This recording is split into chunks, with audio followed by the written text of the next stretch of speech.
Hey, it's Jack from Jack Gately Real Estate and the Online Real Estate Academy. I wanted to answer a question I got the other day, which is, Jack, are you a realtor? And I know many of you pronounce it Realtor.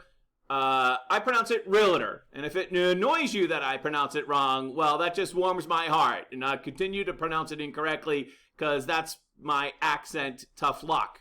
So why aren't you a realtor, Jack?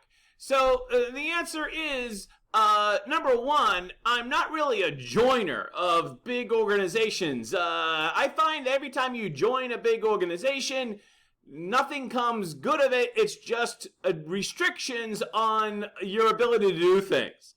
To be a free thinker, to be an entrepreneur. I'm an entrepreneur. Some people find comfort in being in a big organization. I find restriction.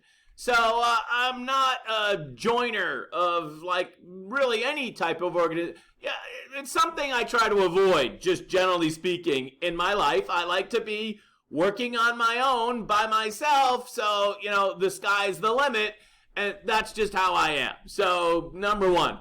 Number two, here in Massachusetts, the most common MLS that we have, called MLS PIN, which covers the vast majority of Massachusetts, is broker owned. It's not owned by the local realtor association.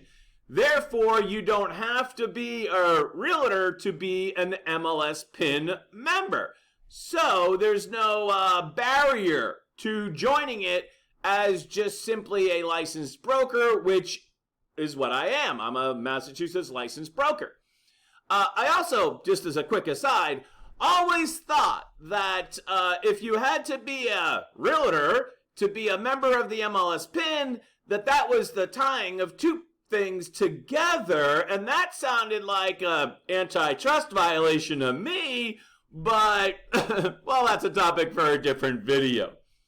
And number three, in the past, years ago, I was a realtor member, which I resented like every single day. I thought the fees that you paid were really high for what you got. And then sometime in the pandemic, I did some math and I realized that, how do I want to say this?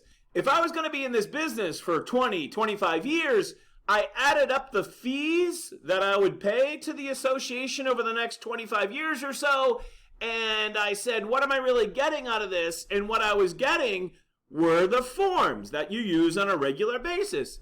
So I said, well, they don't have a monopoly on the forms, and if I, with a lawyer or lawyers, developed my own forms, I could own that intellectual property. And that's what I did. So I have my own forms. They are different than the association's forms. And yeah, so that made I saved all that money that I would have paid over 20, 25 years. Plus, the fact that I own my own forms now is a huge recruiting tool for the agents that join my agency. So it's like a double payoff there. And in the end, like, why do I need the Realtor Association? Do I want to be part of a vast conspiracy that is accused of price fixing across the nation?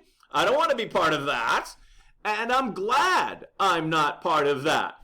So there you go. Little chip on my shoulder. Whoa, shaking the table even. Little chip on my shoulder today explaining this. But I just wanted to kind of tell you why. And I'm proud to be a Massachusetts licensed real estate broker.